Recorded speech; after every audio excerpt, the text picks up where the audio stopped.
अस्सलाम वालेकुम दोस्तों, कैसे हैं आप सब। उम्मीद है खैर आफियत से होंगे। चलिए आइए हम अपने नए टॉपिक पर आते हैं।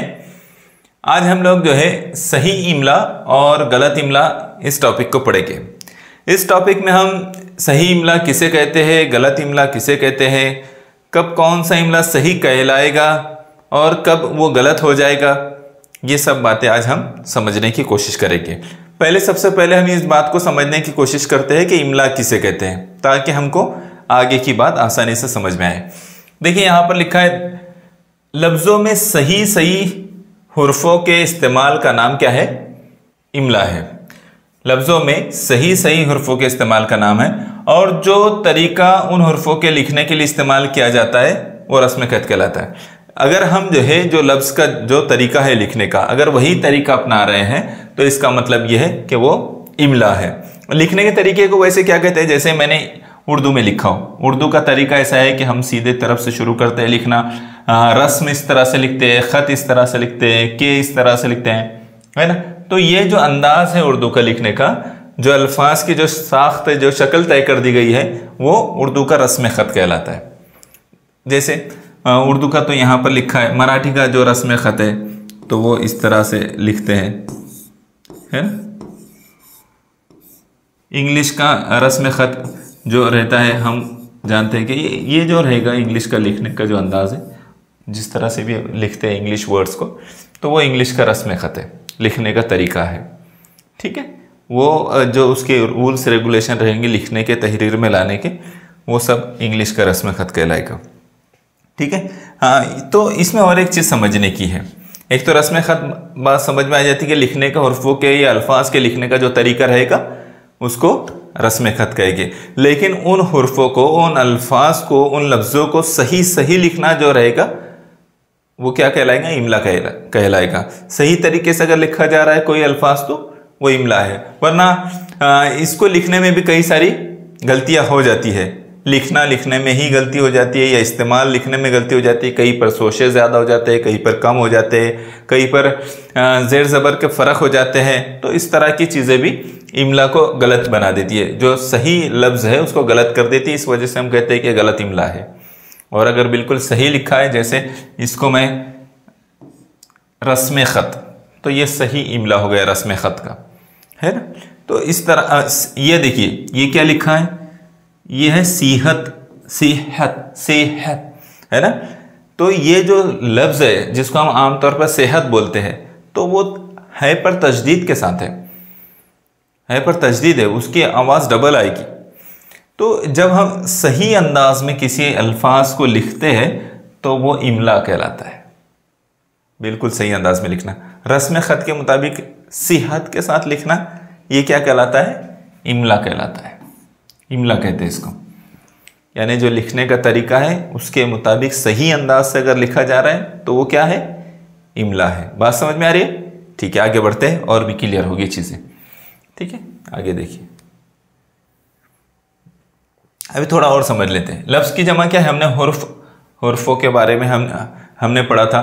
तो हुर्फ से मिलकर क्या होता है, लफ्ज़ बनता है, और लफ्ज़ की जमा अल्फाज है। और हुर्फ की जमा क्या है, हुरूफ है। हुरूफ का लफ्ज़ किसको कहते हैं हमने वो भी हमने पढ़ा था, यादे के तौर पर मैंने यहाँ लिख दिया हूँ। हुरूफ के बामानी मजमूए का नाम लफ्ज़ है। लेकिन लफ्ज़ वो कब कहलाएगा, जब उसका कोई मतलब होता है, कोई उसका मानी निकलता है। लफ्ज़ कब कहलाएगा, जब उसका कोई मानी है। अगर उसका मानी नहीं निकल रहा है तो फिर वो लफ्ज़ नहीं होगा। ठीक है, जैसे मैंने यहाँ पर लिखा हो, इसको आप क्या पढ़ेंगे, यह है मुहम्मल लफ्ज़। मुहम्मल क्या, ये मुहम्मल। अगर इसका हिज्जा किया जाए तो इस तरह से होता है, मुहम्मल। तो मुहम्मल किसको कहते हैं, कि जो लफ्ज़ का कोई मतलब ना हो, बेमानी। ऐसा लफ्ज़ जिसका कोई मतलब ना हो, बेमानी हो। लघ्व, बेमानी या लघ्व के इसका मतलब निकलता है मुहम्मल का। तो यहाँ पर हमने उसको लिखा भी, ऐसे हुरूफ का मजमुआ जो बामानी लफ्ज़ ना बनाए, जिसका कोई मानी ना हो। ऐसा हुरूफ तो मिल जाए, आपस में मिला दिए जाए, लेकिन उसका कोई मतलब ना निकले, कोई मानी ना हो उसका, तो वो क्या कहलाता है, मुहम्मल लफ्ज़ कहलाता है। वो क्या कहलाता है, मुहम्मल लफ्ज़। तो एक तरफ इमला होगा एक तरफ इमला होगा तो दूसरी तरफ क्या होगा, मुहमल होगा। मुहमल क्या होगा, मुहमल, यानी ऐसा लफ्ज जो सही तरीके से लिखा भी जाए और मानी भी दे, है ना। और दूसरी तरफ से क्या होगा कि ऐसा लफ्ज लिखा जा रहा है जो हुरूफ तो मिला दिए गए लेकिन उसका कोई मानी ना निकलता हो। ठीक है, तो ये दोनों बातें इसमें शामिल है। आपको इस सबक में ये दोनों बातें समझना है कि कौन सा मुहमल है और कौन सा लफ्ज जो है इमला की सही इमला में लिखा गया है, सही इमला में लिखा गया है। गलत इमला में लिखा गया इसका मतलब वो मुहमल है, मुहमल। ठीक है, एक दूसरा होता है जिसको महमिल भी बोलते हैं, महमिल, वो अलग है। ठीक है, अलग अलग अल्फाज है इसमें, हमको इसका ख्याल रखना है। ठीक है, अलबत्ता इसको मुहमल पढ़ना है। अब ये मैंने कहाँ से मालूम किया कि मुहमल है, तो आपको भी बहुत सारे अल्फाज इस तरह के मालूम करने की ज़रूरत पड़ेगी। इसमें कैसे मालूम करेंगे, तो ये कोई जादू की छड़ी नहीं है कि फ़ौरन जो है हमको सारे अल्फाज के ये सही इमला मालूम पड़ जाए और जो है हम जो है फ़ौरन जान जाए कि ये सही इमला है और गलत इमला है। और ना कोई अलाउद्दीन का जो यहाँ पर हमारे पास चरागे के घसे उर्जी निकले हा और हम उससे पूछे चल बताओ ये क्या है और वो बता दे, ऐसा नहीं है बेटे। इसमें क्या होता है कि हमको कई अल्फाज को कभी कभी कुछ अल्फाज ऐसे होते हैं कि जिसको तलाश करना होता है कि वो सही तलफ़ुज़ क्या है उसका, वो सही इमला क्या है उसका, उसके लिए मुस्तकिल तौर पर पढ़ते रहना पड़ता है। तो ये चीज़ें हासिल होती है, इसको जो है हम हासिल कर सकते हैं। अलबत्ता जितना आपको एग्ज़ाम के लिए ज़रूरी है वो बहुत काफ़ी होगा अगर आपने इसकी मशक की है तो। ठीक है, कुछ अल्फाज जो आपको दिए जाएंगे या जो कुछ आपकी किताबों में हैं, आप किताब अगर मुस्तकिल पढ़ते रहते हैं, आपके जो निसाब है, सिलेबस हैं, अगर वो पढ़ते रहते हैं तो आपको जो अल्फाज दिए जाते हैं उसके बाहर ज़्यादा नहीं होते। आपको अलबत्ता मुताले की आदत होना चाहिए, यानी दीगर किताबें पढ़ने की भी आदत होनी चाहिए। मुख्तलिफ़ किताबें आपके महानामे वगैरह भी आते रहते हैं।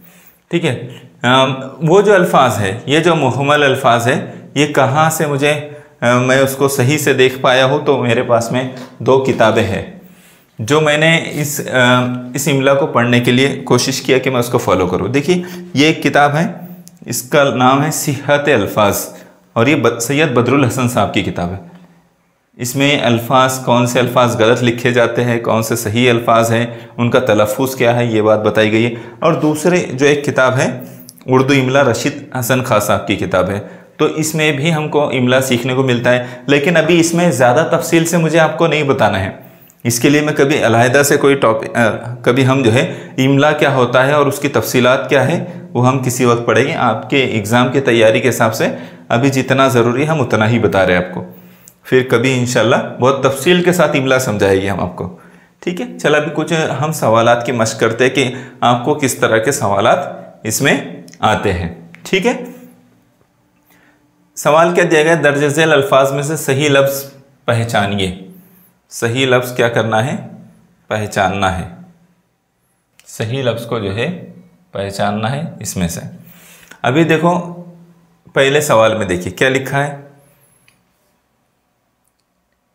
लीकुल, ली बिल्कुल, है ना, बिल्कुल बिल्कुल बिल्कुल, वो बिल्कुल बताना चाह रहा है। ठीक है, इसके ज़रिए से क्या बताना चाह रहा है, बिल्कुल बताना चाह रहा है। लेकिन बिल्कुल लिखने का जो सही तरीका होगा, जो इमला होगा उसका, वो क्या होगा, वो आपको पहचानना है।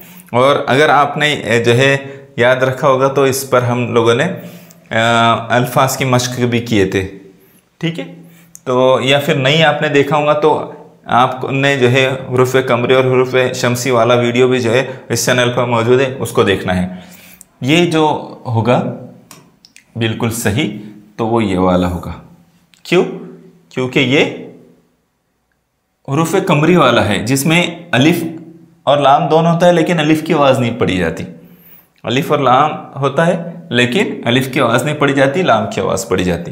तो ये क्या है, बिल्कुल लिखने का तरीका जो है बिल्कुल इस तरह से होगा। ठीक है, तो आपको हो सकता है ज़्यादातर बच्चे इसको और इसको ही सिलेक्ट कर ले अगर उन्होंने बिल्कुल लफ्ज़ पर गौर ना किया हो। एक बात मैं आपको बताता हूँ, जब आप पढ़ाई करते हैं ना, पढ़ते हैं, टीचर आपसे क्लास में भी कहते हैं कि बेटे चलो 10 मिनट का टाइम आपको दिया जा रहा है, अभी 10 मिनट तक आपको पढ़ना है, जो अभी पढ़ाया गया है अब आपको पढ़ना है। 5 मिनट देते, 3 मिनट देते, 10 मिनट देते, उस टाइम में आपको पढ़ने के लिए कहा जाता है। तो उस वक्त में क्या करना है आपको कि जो आप पढ़ रहे, अगर आपने 10 मिनट में 1 पेज पढ़ रहे हैं, आप 2 पेज पढ़ रहे हैं, तो उन अल्फाज को स्पीड से नहीं गुजरना है। आप क्या करते हैं, कभी कभी आपस में एक दूसरे से वो लगाते हैं, कंपटीशन लगाते हैं, चलो कौन ज़्यादा पढ़ता है, और भाग रहे फटाफट फटाफट फटाफट, है ना। उससे ज़्यादा फायदा नहीं होगा आपका। आपने क्या करना है कि जो अल्फाज आप पढ़ रहे हैं उसकी शक्ल पे ध्यान देना है, तवज्जो देना है कि वो कैसा लिखा गया है। अगर हम बिल्कुल लफ्ज़ पढ़ रहे हैं, दुरुस्त पढ़ रहे हैं, कुछ और अल्फाज पढ़ रहे हैं, सिहत पढ़ रहे हैं, तो हमको उस अल्फाज की बनावट पर तवज्जो देना है कि वो लिखा कैसा गया है, शुरू कहाँ से है और ख़त्म कहाँ हो रहा है, किस तरह का है ना। उसमें अलिफ कहाँ आ रहा है, लाम कहाँ आ रहा है, उसकी बनावट कैसी है, तो उस पर तवज्जो देना। उसमें फिर कौन सा हर्फ ऐसा आ जा रहा है जो नहीं पढ़ा जा रहा है, लिखा जा रहा है लेकिन नहीं पढ़ा जा रहा है, तो आप चाहे जाए कि 10 मिनट में 1 पेज ही पढ़े, लेकिन इस तरह की अगर मशक करोगे ना तो आपको ये सबक बहुत आसान हो जाएगा। इमला आपको जो है, इमला इस सबक में सही इमला और गलत इमला पहचानने में इस पर 2-3 सवालात होते हैं, बाद मरतबा कभी कभी 1 भी आता है, तो आप आसानी से उसको कर लेंगे, बहुत इंजॉय करते हुए आप उसको करेंगे। क्यों? क्योंकि आपके लिए तो बिल्कुल चुटकियों का काम होगा वो, लेकिन इसका तरीका आपको पढ़ते हुए बहुत गौर से अल्फाज की साख्त को उसको पहचानते रहना है। जैसे हम इंसानों के चेहरे पहचानते हैं ना, बिल्कुल वैसे ही हमको अल्फाज भी पहचानते आना चाहिए कि कैसे लिखा जाता है।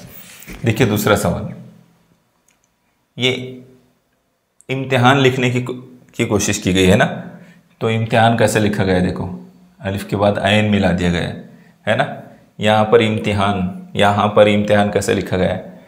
अब अगर आपने इम्तिहान लफ्ज़ देखा होगा, और इम्तिहान लफ्ज़ तो आप बहुत मरतबा देखते हैं, आपके पेपर पर भी होता है ना, जितनी मरतबा आप इम्तिहान देते हैं, तो सालाना इम्तिहान, शशमाही इम्तिहान, इस तरह से होता है।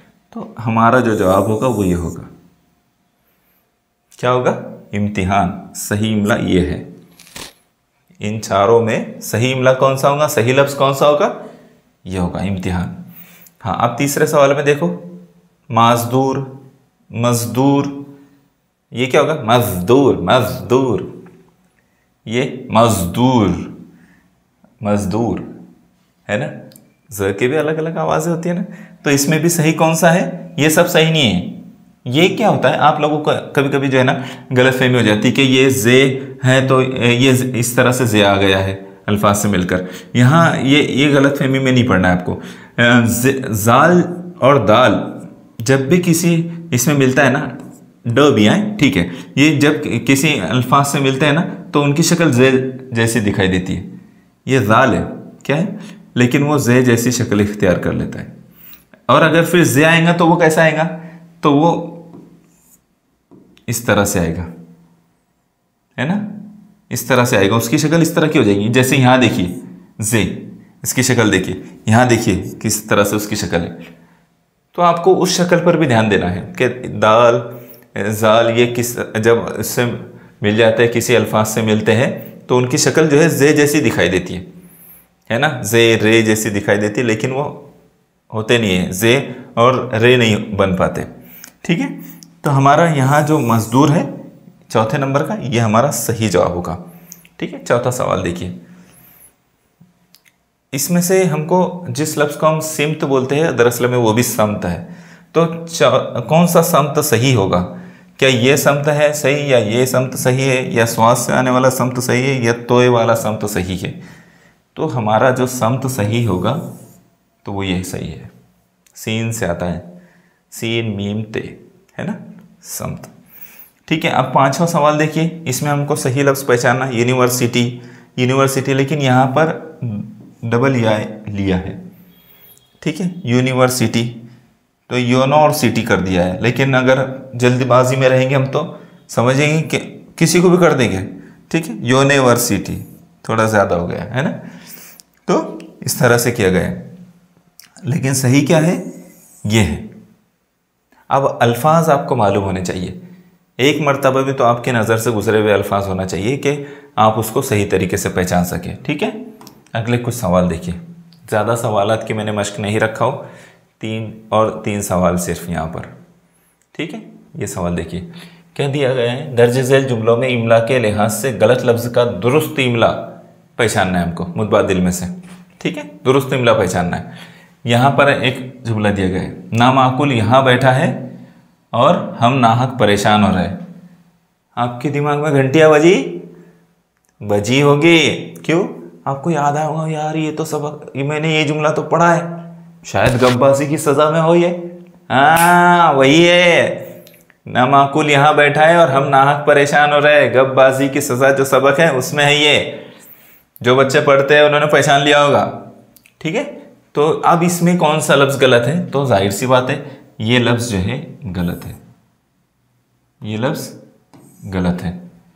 तो अब उसको दुरुस्त करना है। दुरुस्त वाला कौन सा है इसमें से पहचानना है। अब अगर हमने पहचान ली कि ये लफ्ज गलत है तो फौरन पहचान लेंगे, यहां बैठा है और हम नाहक परेशान हो रहे हैं, बाकी सब सही है, तो हम आसानी से पहचान लेंगे कि ना माकुल वाला जो है ये गलत है और उसको सही कर लेंगे। बाकी सब तो सही है, बैठा है सही है, परेशान सही है, नाहक भी सही है ना। तो इस तरह से भी हम अपने जवाबात को आसानी से पहचान सकते हैं। दूसरा देखिए। ठीक है, काम का ना काज का, दुश्मन अनाज का। क्या है कहावत ये? कभी अम्मी ने बोला ऐसा आपको? नहीं, अच्छे बच्चों को ऐसा कोई नहीं बोलता। ठीक है, क्या है वो बात? हाँ, काम का ना काज का, दुश्मन अनाज का। तो वो लफ्ज़ क्या है? दुश्मन है। दुश्मन क्या है? दुश्मन। हमको फौरन पहचानना है कि यहाँ क्या गलती हुई है, तो वो क्या है? दुश्मन है। आपको जितना ज़्यादा आप पढ़ेंगे समझेंगे तो आपको ये सब चीज़ें आसान हो जाएगी। उर्दू का पेपर ज़्यादातर इन्हीं चीज़ों पर है कि आपके पास में अल्फाज का ज़ख़ीरा कितना है, आप कितना पढ़ने की आपको आदत है। ये दो चीज़ें आपके पास अगर है ना तो आप आसानी से करेंगे, उर्दू में बहुत अच्छे नंबर आ पाएंगे। बरसात की रात थी अंधेरी। क्या है? क्या है इसमें गलत? बरसात गलत है, की तो सही है, की तो आप पहचानते हैं। रात गलत है या थी गलत है, क्या अंधेरी गलत है? अजी सर इतना तो हम पहचान ही लेते हैं, अंधेरी गलत है। क्या है? अंधेरी गलत है, तो अंधेरी है ना। बरसात की रात थी अंधेरी है ना। तो इस तरह से जो अल्फाज आपके सामने आएंगे आपको पहचानना रहेगा। आपको दो ही तरह से आएंगे अल्फाज। पहला जो हमने एक तरीका देखे, या तो आपको जो है अल्फाज दे दिए जाएंगे और कहा जाएगा कि इसमें से सही इमला कौन सा है पहचानो, या फिर इस तरह का कोई सवाल दे दिया जाएगा और कहेगा कि जो भी गलत इमला दिया गया है उसका सही इमला मुतबादिल में से पहचानो। ठीक है, तो इस तरह के सवालात के लिए आपको मुस्तकिल पढ़ते रहना या ज़्यादा से ज़्यादा पढ़ना और सोच समझ कर अच्छी तरह से समझना, गौर फिक्र के साथ पढ़ना, ये बहुत ज़रूरी है।